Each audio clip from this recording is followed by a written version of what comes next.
Happy New Year, 2014. Is anyone else kind of surprised it's already 2014? I can't believe time's been going so quickly. 2014, like every year, how many of us are doing New Year's resolutions? Anybody? Surprisingly few hands. How about like exercise more, eat better, less chocolate, more chocolate, exercise less? It's a personal favorite of mine. In the new year, it's a thing to do. You make resolutions. It's kind of like a new start. You're starting over.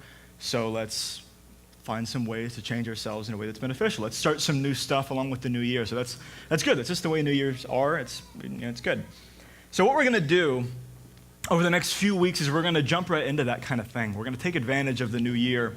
And we're going to be going over some extremely practical things that we, as a group, can start with the new year in terms of our relationship with God and in terms of the Christian life. Some things that we can get our hands on and pick up as resolutions. So, to restate some things from the last couple of weeks, we've been talking about salvation. We've been talking about salvation and what Christianity is all about. And really, we've been talking about what salvation and what Christianity is all about and what that is really all about. What it really is. And as we looked at last week and the week before, what it really is a relationship. It's a relationship with God. That's what salvation is. That's what Christianity is all about. That's what the gospel is all about. That's the core of the whole thing. Everything else about Christianity and the gospel and whatever else, it all comes out of relationship with God. So we talked about that over the last couple weeks. And even more than that, we talked about how if we're living in that relationship, if we're living salvation out, if we're living out Christianity, our lives are going to look differently. That is the way it is. They will look differently. In the book of James in the Bible, in the 2nd chapter, it says that faith without works is dead. In other words, relationship with God without the lifestyle isn't relationship with God. If there isn't the lifestyle that follows from the relationship with God, the relationship's not there. My dad compared it to a gauge. The works, the lifestyle, is the gauge by which you can read your relationship with God. So over the next couple weeks, we're going to kick into this series of really the lifestyle part, the works part, if you will, the thing that is the fulfillment of the relationship that is Christianity, that is salvation. Sound good? Would anybody be interested in that kind of thing? I know I would. I love picking up new things and saying, I can do that. I can actually live that out. I can make that happen starting today. So we're going to kick off this series with something really short and sweet. Something really short and sweet, but something that's also what I believe is absolutely crucial to our day-to-day walk with God, to our day-to-day living out of Christianity, to victory over sin. And that's this: our thought life. Thought life. It's not something we talk about too often in Christian circles, right? Thought life. It's like, whoa, buddy. That's my mind you're talking about. Out of bounds. Let's leave that to the secular professionals, the psychologists, It's kind of scary, though, because when we do talk about thought life and Christianity, it gets kind of weird.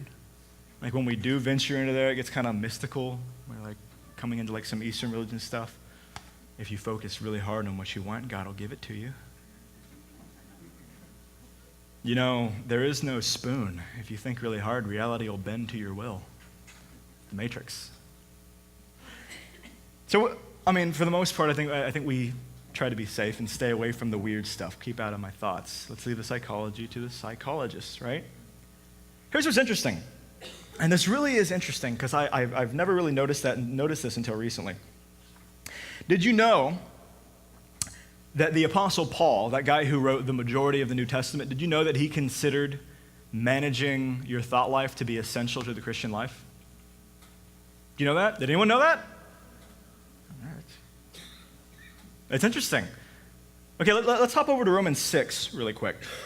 Romans chapter 6, I love the book of Romans because Paul goes into so much detail about what the Christian life should look like.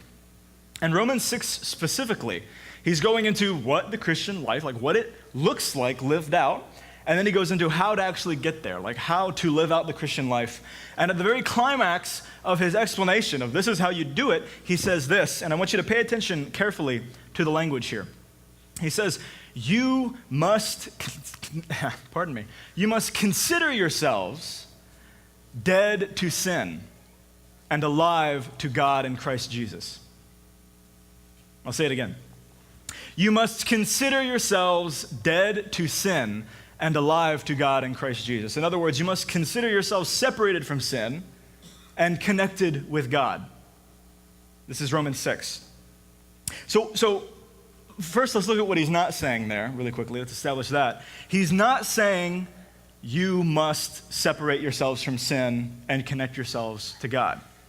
Now, obviously, that's a huge part of the Christian life, right? That's like the goal, right? We want to be separated from sin. We want to be connected with God, but that's not what he says here. What does he say? He says, consider. He says, consider yourselves separated from sin and connected with God. Now, what's considering all about? Considering is about thought. That's about where you're putting your mind. That's about what you're focusing on in your thoughts.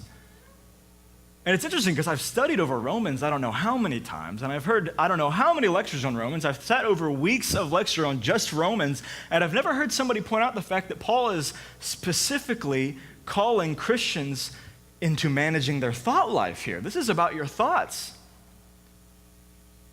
And he could have put this at any other point, any other point in his letters, and it'd be easier to pass over, but this is Romans 6. This is how you live out your Christian life. And he says, you must consider yourselves this and not this. He's calling Christians specifically to manage their thought life in their Christian walk. And apparently he considers it important enough to mention at the height of his explanation of how to live the Christian life. And it's very interesting. Now, once we step into the world of psychology, it's really easy to go in like 1,000 different directions because it's, believe it or not, it's a pretty big subject. It's pretty big, especially in relation to Christian life. But there are a few major points that we can draw from this teaching. And again, I don't want us to get so confused, especially kicking off this series on kind of resolutions and practical things we can start doing now. So I'm going to focus on one really big one, and this particular one I think is absolutely critical for our day-to-day walk with God, our day-to-day living out of the Christian life. And that's this. We human beings, have the incredible ability to direct how we think. I'll say that again. We, human beings, us, we have the ability to direct how we think. We have the ability to direct our own minds. You know what I mean by that? I'll say it in a different way. We have the ability to accept or reject thoughts that come into our head. So we're on the same page here. We know what we're talking about here. So say you're sitting and you're watching TV and a really, a thought pops into your head and you're like, oh, that's kind of gross. I really don't want to think about that. And you move your mind somewhere else. You know what I'm talking about. A thought pops up, you say, nah, I'd rather not have that. Or an interesting thought pops up, you're like, ooh, I'd really like to think about that some more. Right? We have the ability to direct our own thoughts. And I know some of you are thinking, oh, you've really shown us some secrets of the universe here, Nate. It's psychology 101, man. Yeah, I mean, we all know that, especially once you kind of state it and you're like, well, duh, of course I can direct my own mind. What are you thinking?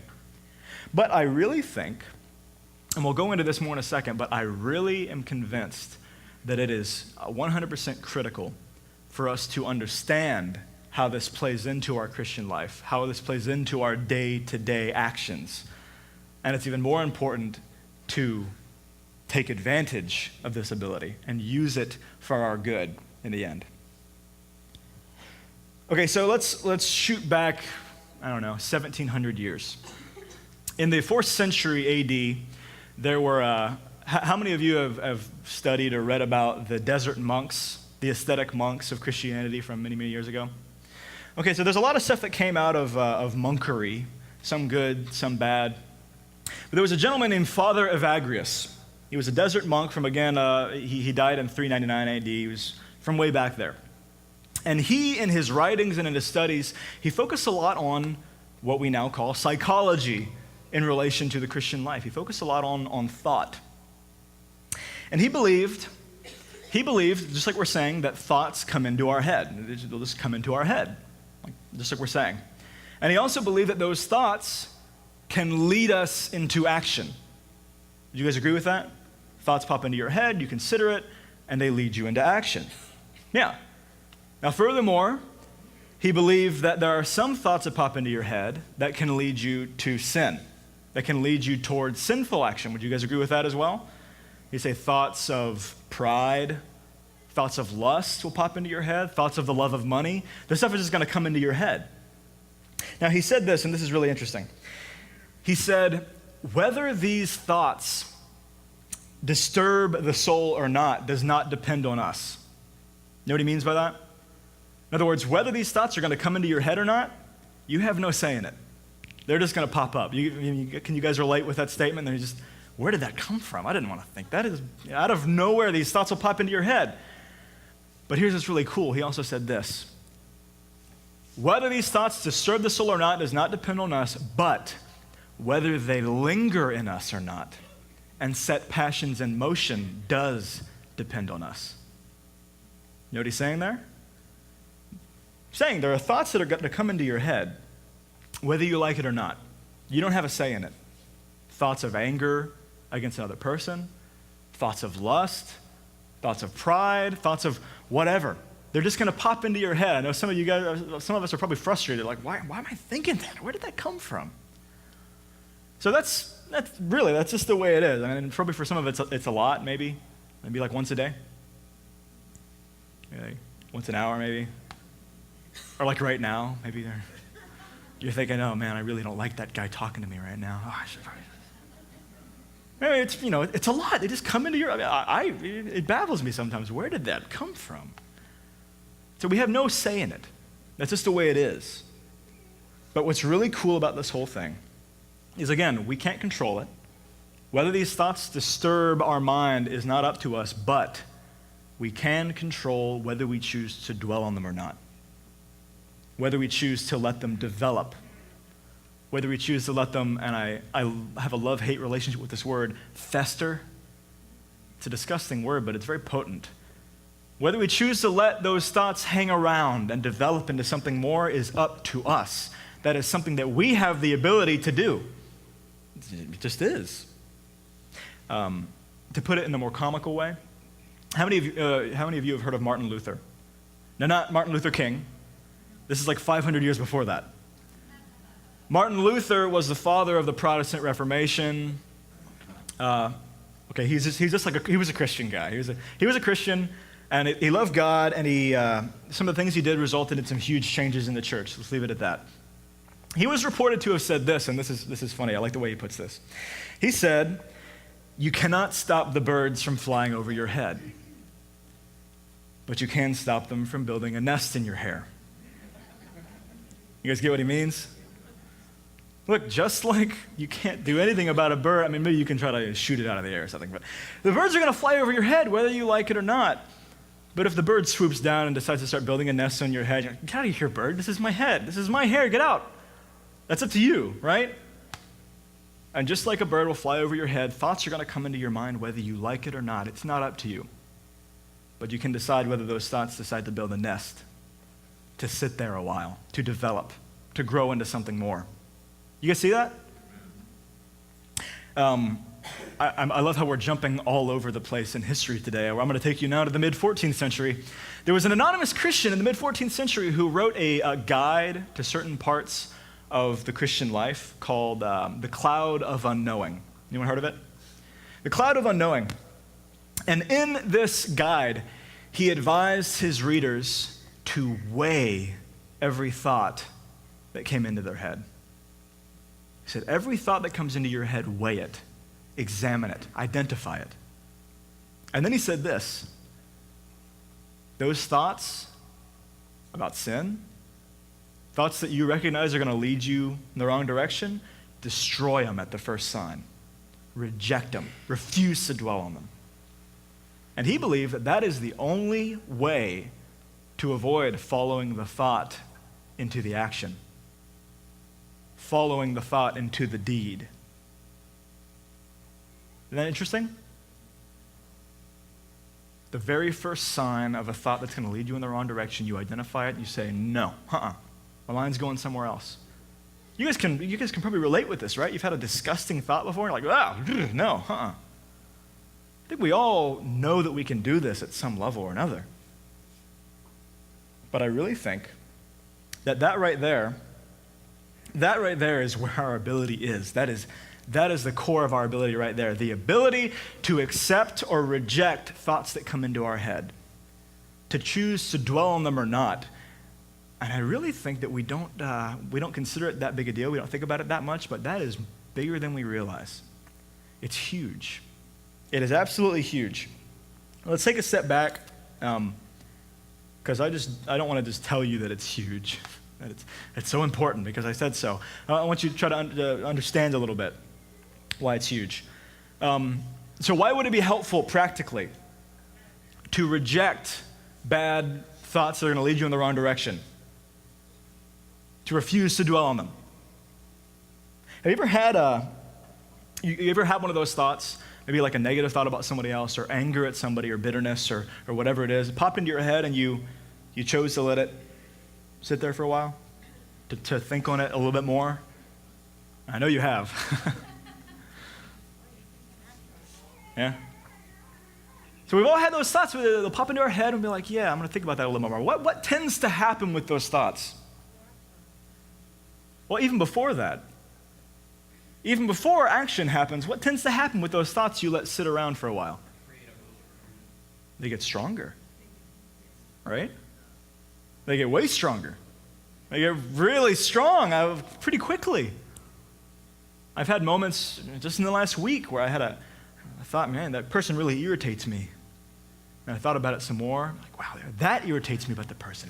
And that irritates me about the person. And I was getting, suddenly, in like a period of 30 seconds, I went from mildly annoyed to really mad. Can you guys relate with that? Thoughts you allow to dwell in your head get stronger. Now, why is that? Why? They take root. They take root. Yeah, but here's what's interesting. Here's what's really cool. And we're going to go into this a little more next week. We're just going to kind of give an overview right here. But we, all of us, whether you believe it or not, we human beings have these things called emotions. Yeah? Some of us have a surplus of emotions. Have enough to share. Right? We all have emotions. And here's the thing about emotions, and again, this is Psychology 101. Psychology 101 basketball, it's the best. Psychology 101. Emotions react to whatever your mind is dwelling on. Emotions react to whatever you're thinking about. That is the way emotions work. And the thing about emotions is they react to what you're thinking on, and they make everything way stronger, for better or for worse. You can have the most sentimental, sweet moment with a friend or with a spouse or whatever, and emotions magnify it and make it that much better. And on the flip side, you can have anger against somebody and your emotions kick in and it's that much worse. It's that much huge. You ever had an emotional outburst? Where did that come from? Boom! It's emotions. It's the way they work. And have trouble controlling their emotions? It's hard. Emotions, once they get rolling, it's momentum. Farther and farther, faster and faster, until something explodes or stops it out of nowhere. They react to whatever your mind is dwelling on, and we're going to go into this more next week in a little more depth.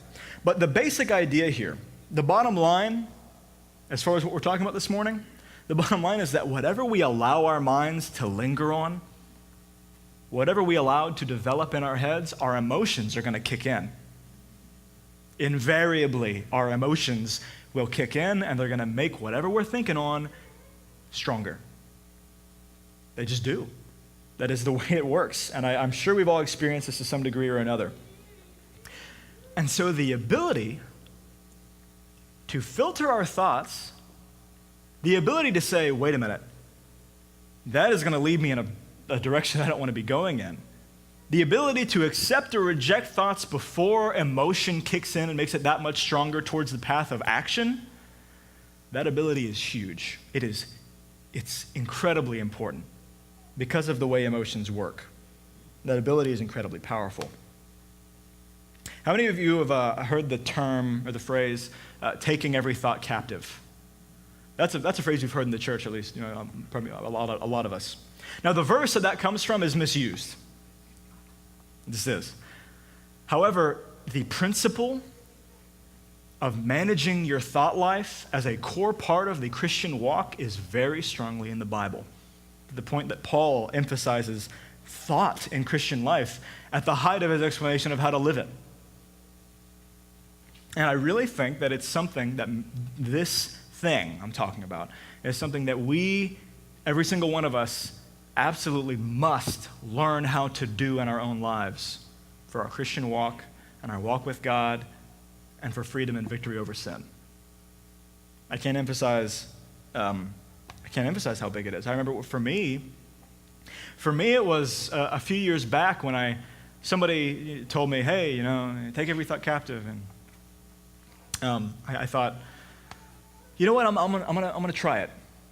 I'm just going to try it for one day. I'm going to try to manage my thoughts. I'm going to try to just look at the thoughts that come into my head and accept or reject them if they're good or bad. I'm just going to try it. So for one day, I tried it, and it was weird. Thoughts would come into my head, and I go, "Wow, that's an unneeded criticism of a person that doesn't deserve it. That's bitterness cropping up right there. I'm going to move my mind somewhere else." Oh, there's a little pop-up of lust somewhere. I'm moving my mind somewhere else. And you know what that is? That is literally cutting sin off at the path. It's literally not even giving it a chance to develop to the point of action. You're saying, there's a thought. No, I'm not gonna think about that at all. Can you see how huge that can be? Not even giving it a chance to develop into action. And for me, as I did this day a few years back, I was amazed at how easy it was to manage my emotions because I wasn't even allowing them to develop in the wrong direction. It's incredible. It's effective. And I think it's extremely important for us. It's also important that we know that this isn't the magic secret that's going to fix our whole lives. I think it is one of the keys. I think it is extremely crucial for the Christian life. But I don't think it's the key. Because the fact is that we have habits that are so ingrained in us that they don't even go through conscious thought. They just happen. And it takes effort, years of effort, to overcome those habits and make new ones. But I do think that an astonishingly large percentage of our actions are filtered through our thoughts first. And if we can learn how to manage our thoughts in relation to our actions, can you guys see how big this could be? Can you see how incredible this could be? Getting this right, I think, is a huge, huge step towards living a life of freedom over sin. It's huge in managing our relationships with God. It's huge in heading the right direction. And again, I wanted to keep this really short and sweet this morning. Because again, the subject of psychology in the Christian life is so big, and it's so incredibly easy to get stuck down any number of rabbit trails. I had to cut out large portions of the stuff that I wanted to say this morning because I was like, wait a minute, this is going in any kind of direction. But I do think the bottom line is it's an incredibly crucial concept, and if we can get this right, we've made a huge step in the right direction. So how about it? How about we commit together to do this? And it's not something you have to go sign up at the back table or order your kit or whatever. It's your mind. This is your thoughts we're talking about, and you can very literally start right now to examine the thoughts that pop into your mind and accept them or reject them, to dwell on them or not to dwell on them, to allow them to linger or not. Every single one of us can start, right, in this moment. This is something we can do. So who's with me? This is something I've been going back and forth with for a couple years, but the value of it is too great for me to not take advantage of. I'm going to do it. So let's pick this up as a resolution for this year. And you know what? Maybe you find this doesn't work for you. Maybe you find this is too difficult or whatever it is. But for the next week of your lives, let's make this a resolution. Let's do this for the next week, starting now. Let's filter our thoughts. Let's weigh each thought and crush the first sign of something that's going to lead us in the wrong direction, because we can learn how to recognize that stuff. So we're going to have the band come up as we close here. And I'm going to go ahead and pray, because learning how to do new things is difficult, and I often find that I really want to do that, and 5 minutes later I've forgotten that I really want to do that. So God, I think there are a lot of us here that see the value of this, and I know that you want this for us, Father. So God, I would ask for your help for every single one of us here to apply this to our lives, God. That you'd give us reminders. You just help us do it day by day, week by week, and show us the value of it even more strongly, Father. Because I know you want to see us not living lives that are dysfunctional and full of sin. You want to see us living the abundant life that Jesus taught. So help us, God. We love you, Father. Amen.